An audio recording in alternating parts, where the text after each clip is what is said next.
Hey guys, Alex here. It's been a while since we've had a Marvel movie in theaters, hasn't it? Uh, don't answer that. That's rhetorical. Well, that's all changing with this week. God, I hope I get this out in time. Highly anticipated release of Black Widow, the first Marvel Cinematic Universe movie in over 2 years. But it's also the second Marvel Cinematic Universe release that week, when you think about the penultimate episode of Loki coming out a couple days before. But still, new movie. So maybe before going into this a little further, how about we talk about me and what I'm planning on doing here? Hey, I'm Alex. I run a podcast called Capacity to Geek, and I am 25 years old. And I'm a bit of a geek. Yeah, I really don't know what I want to do with this channel yet, but I know I want to make content for myself about things I want to talk about. We haven't had an episode in Capacity to Geek in about, I want to say January is when we shot the last one. And also, yes, it is apparently a running joke that I have a bit of a speech impediment and I can't say my podcast properly, despite being the one who named the podcast. That's, yeah. So, anyway, back on track.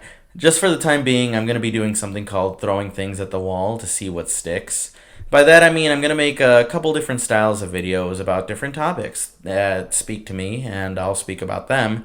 And hopefully I get some of my followers around along the way. This is in no way a replacement of Capacity to Geek.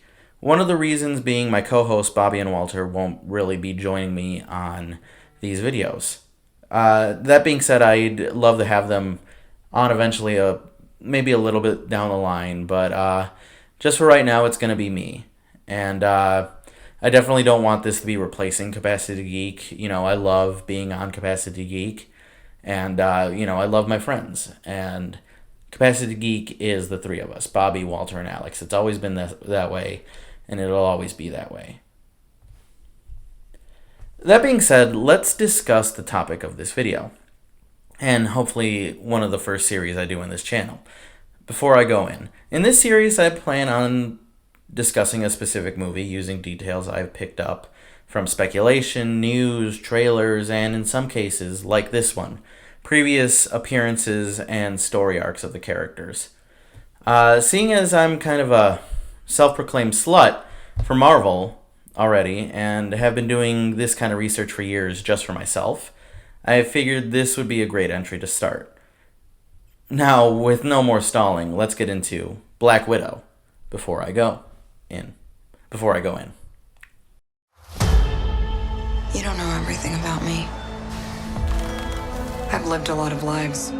I'm definitely going to go into full spoiler territory for not just this movie, but every MCU movie I see fit, specifically movies with appearances by Black Widow, which so far include Iron Man 2 in 2010, The Avengers 2012, Captain America the Winter Soldier in 2014, Avengers Age of Ultron in 2015, Captain America Civil War in 2016, Avengers Infinity War in 2018, Avengers Endgame in 2019, with brief appearances in Thor Ragnarok 2017 and Captain Marvel 2019. Black Widow 2021 is the first big screen Marvel Cinematic Universe entry in a full 2 years since July 2019 Spider-Man Far From Home. The film was announced that summer at San Diego Comic-Con, which is always around my birthday in late July, often falling on the day if my birthday is a weekend that year. I actually went to the con for my 19th birthday. Good times, and possibly another video. Along with other Marvel films such as Doctor Strange in the Multiverse of Madness and Thor Love and Thunder. The announcement of a Black Widow film was met with praise as well as some mild confusion, seeing as how we last saw the character she sacrificed herself for the good of the universe earlier in the year in Avengers Endgame. You might be asking yourself, how could he get a Black Widow movie when she died in Endgame? Well, that answer is simple. It's set a few years back, before her death, and between the events of Civil War and Endgame, a period of time where Widow was on the run from the world's governments for aiding Captain America during the events of Civil War. Now, you might have noticed that in the movie appearances that I have mentioned, we have had an appearance by Scarlett Johansson as the Black Widow every year since the release of Captain America the Winter Soldier in 2014. Including archive footage or clips from the next films, such as the case for Thor Ragnarok and Captain Marvel. But this being said, what do we really know about the MCU Black Widow? Timeline. Iron Man 2. We're introduced to Natasha Romanoff in the 2010 film Iron Man 2, going under the alias of Natalie Rushman. She takes on the role of Tony Stark's assistant as his former assistant, Pepper Potts, is made CEO of Stark Industries. Throughout the film, Natasha acts almost as the devil on Tony's shoulders as Natalie, encouraging him to go with the more wild aspects of his personality, telling him that if he died soon, he might as well live life the way he wants. Later on in the film, it is revealed that Natalie is actually Natasha Romanoff, a S.H.I.E.L.D. agent working very closely with director Nick Fury. She ultimately decides that Iron Man is approved, but Tony Stark is not. Iron Man 2 is the first time that two Avengers in this series have met each other on screen. Natasha is integral with helping Tony in the finale as well, disconnecting Rhodey from Whiplash's software, removing the control from his suit, and allowing him to join in the final fight. The Avengers. We don't see Natasha again until the 2012 film The Avengers, where in this universe she is a founding member of the team. She is the one who brings in Bruce Banner after being pulled out of a previous mission that we never really learn about. She is also shown to have a bond with Clint Barton, otherwise known as Hawkeye, as she is shown to immediately want to assist the team after hearing of his apparent capture. She is also the one who manages to bring Clint back from his brainwashing, giving him a good knock in the head to clear it. Though a romantic relationship is implied between Natasha and Barton, it is shown to be more platonic in subsequent entries. She is also integral in the final battle of New York, being the one who has to figure out how to close the Chitauri portal. Many people say that Scarlett Johansson became the role in this movie. This is the movie that defined the character, and that is the first really good appearance of said character. And I would have to agree with this, honestly. This is the movie where I think of when I hear about the MCU Black Widow. Despite starting out in an Iron Man movie, after the Avengers, she becomes closely associated with characters like Captain America and the Hulk, often having a critical role in the Captain America films and showing to have a bit of a romantic bond with Bruce Banner. Captain America the Winter Soldier. Natasha's next big appearance was in Captain America the Winter Soldier, in which she takes on the role of the deuteragonist. Both being members of S.H.I.E.L.D., Widow and Cap often go on missions together, forming a bit of a bond this way that is put to many tests after it is revealed that Hydra, basically the MCU versions of the Nazis, have infiltrated S.H.I.E.L.D. and have been working behind the scenes for decades.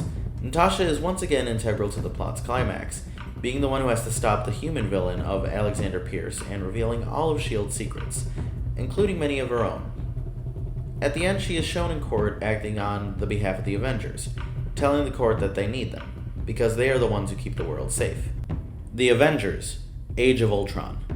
Natasha doesn't have a lot to do in Age of Ultron, but this is the first time we ever hear about a lot of her backstory. Stuff that we might finally get answers to in Black Widow.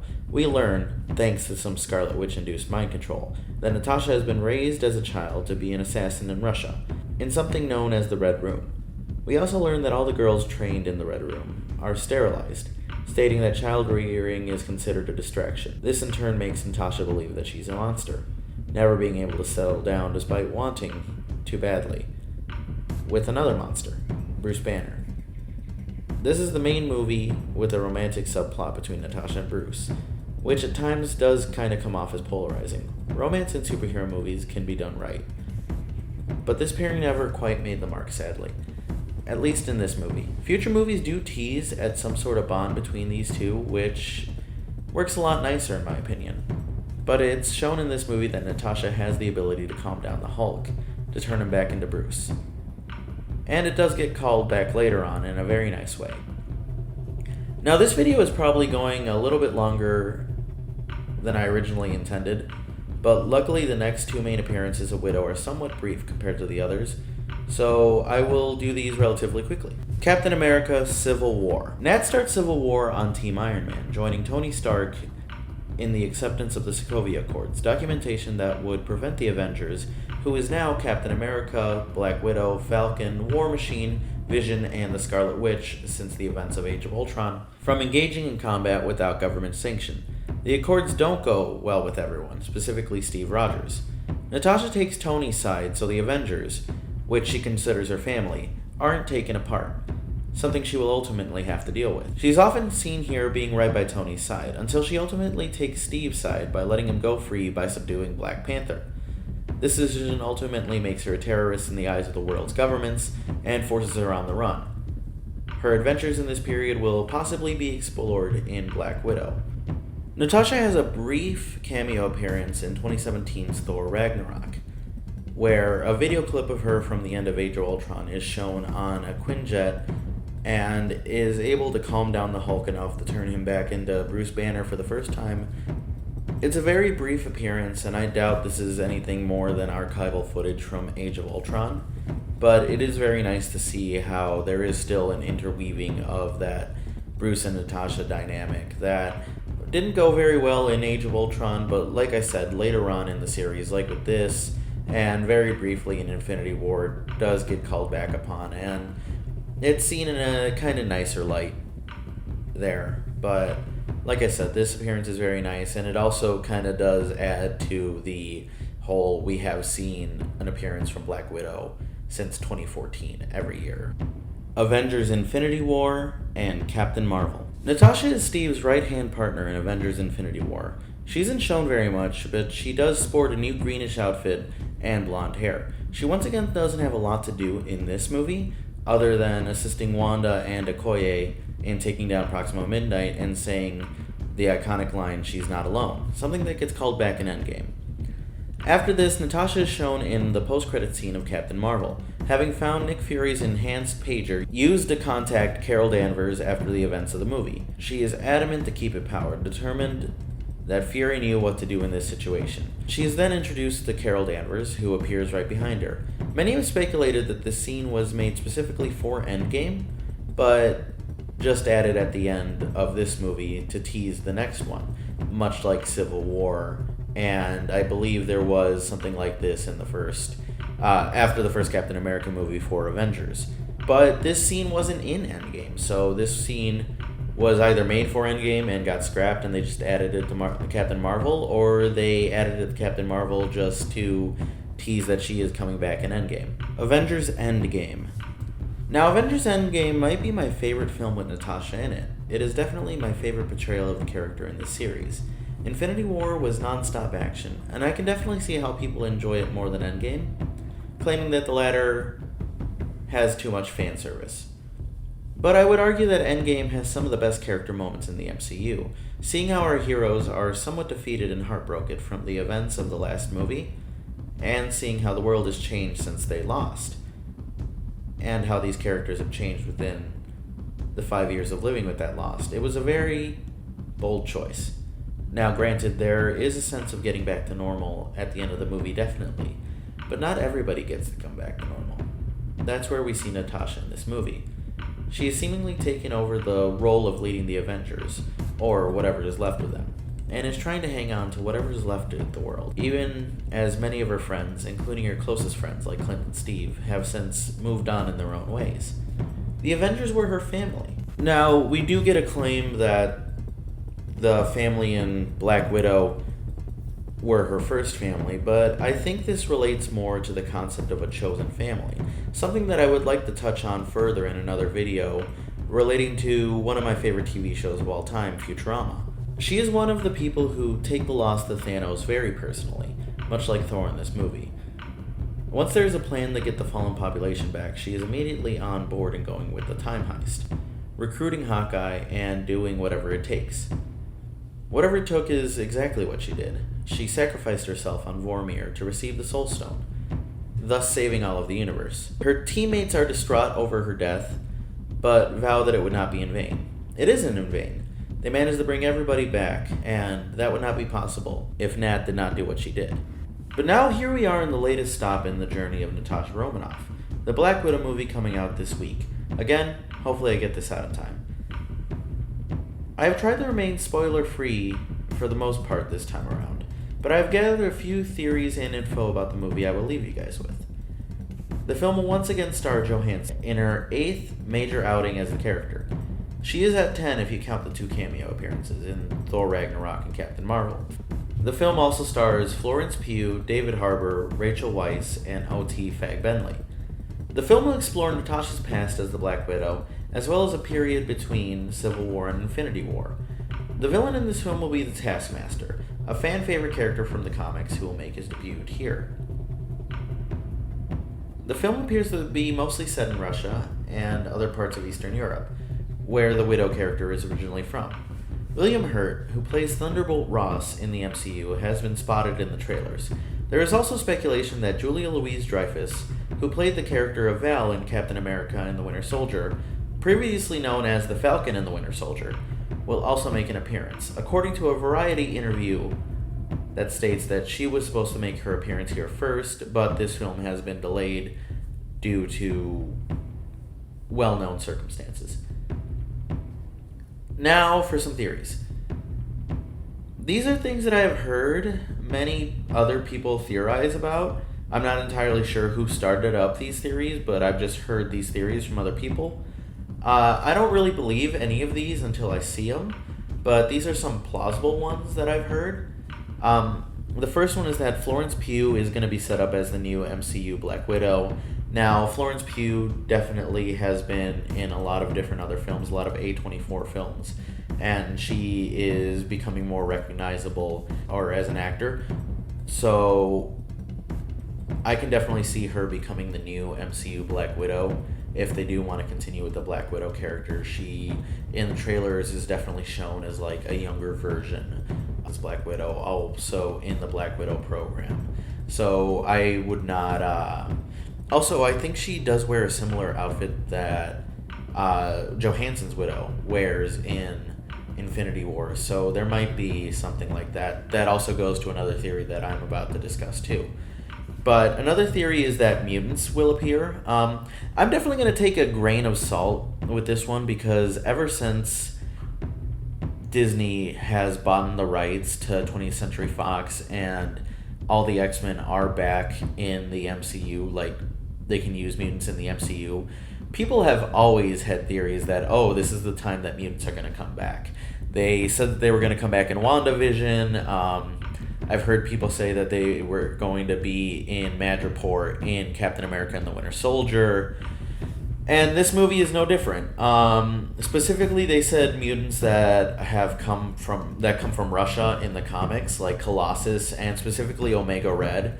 I have heard that Omega Red is definitely a possibility for someone who might be in this film because, Russian, and people just want mutants. Mutants are going to come, but I don't think they're going to come anytime soon, like with this movie. I think this movie was in production before they even had a plan for mutants. Kevin Feige, who is the head of Marvel Studios, he has definitely said mutants will appear eventually, but I think we have to wait. I think he wants to get Fantastic Four going before we get any mutants going on.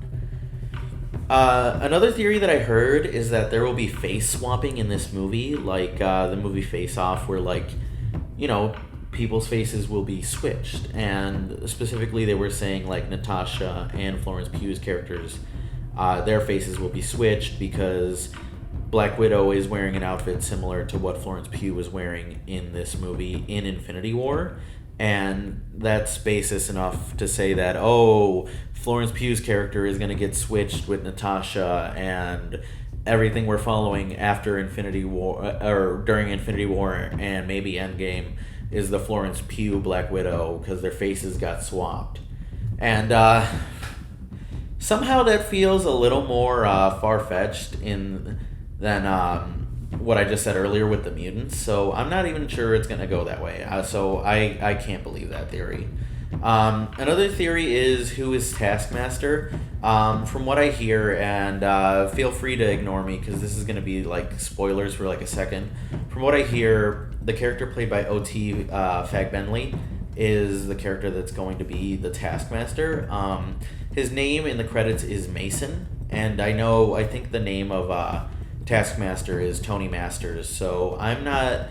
Obviously, they've departed from the comics before, so the Taskmaster character doesn't need to be Tony Masters per se. But yeah, I don't know. I mean, O.T. Fagbenley, we haven't seen him a lot in the trailers or anything, so it is quite possible that he is the Taskmaster. It's just, it hasn't been revealed yet. So we're going to have to wait on that one. And the final theory that I have here is, what is the Budapest mission? The Budapest mission goes all the way back to the original Avengers movie, where all we get is a video clip of Hawkeye and Black Widow behind a wall just shooting at unknown assailants. And whenever they want to emphasize the relationship between Black Widow and Hawkeye, they always bring up the Budapest mission. Like, oh, this is just like Budapest, or we're way past Budapest. Being that the setting is in Eastern Europe, specifically places around Russia and Turkey, the Budapest mission might possibly be coming up in the Black Widow movie, and that is another piece of Natasha's history that people have definitely wanted to get into. So we might be seeing the Budapest mission in Black Widow, like at least what it's about. So yeah, that's all the theories that I have for now. Without getting too heavy into spoilers, that's mostly what I know about the new Black Widow movie. And hopefully this video and everything in it will help you get into the movie a little bit more knowledgeable about the series and the character of Black Widow. Even if you just watch this video for laughs and you know everything that there is to know, I appreciate the watch if you've made it this far. If there's anything that I missed, I'm 100% sure that I did. Please let me know in the comments, and if you please like what I did, subscribe and get the word out.